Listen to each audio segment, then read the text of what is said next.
Això va ser una iniciativa, que realment és un experiment.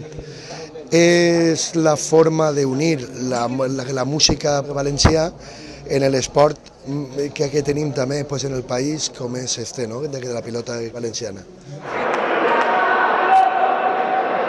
Jo penso que és una bona iniciativa perquè és mesclar dos coses típiques valencianes i sempre pot atraure més gent de lo normal i crec que és una bona iniciativa. Aigua, pencana, picot i al posar les salses. Avui és el que tenim a Pep Jimeno que botifarra i en la col·laboració que Tío Fredo i el que no sabem que si Toni de l'Hostal que està present si serà o no perquè ell és així, no? Molt xulo, el que passa que la rever que n'hi ha és una miqueta escandalosa, no? Però molt bé, veure la gent així sentat, que hòstia, que eren veient una partida de pilota, no? Doncs molt bé, la gent ha sigut una passada, de veure. I la pròxima vegada, en comptes de ficar-ho a Aixina, ho ficarem a Aixarra. Al revés, exactament.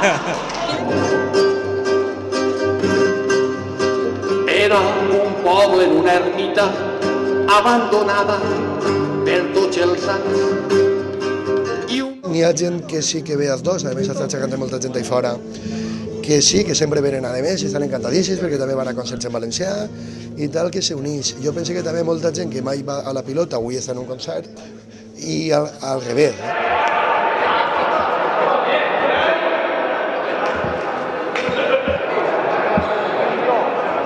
Ha vingut gent que no havia vingut mai al Trinquet i gent del Trinquet que ha vingut entera a veure l'actuació, així que molt bé, que dos aficions se junten i que vaja tot bé.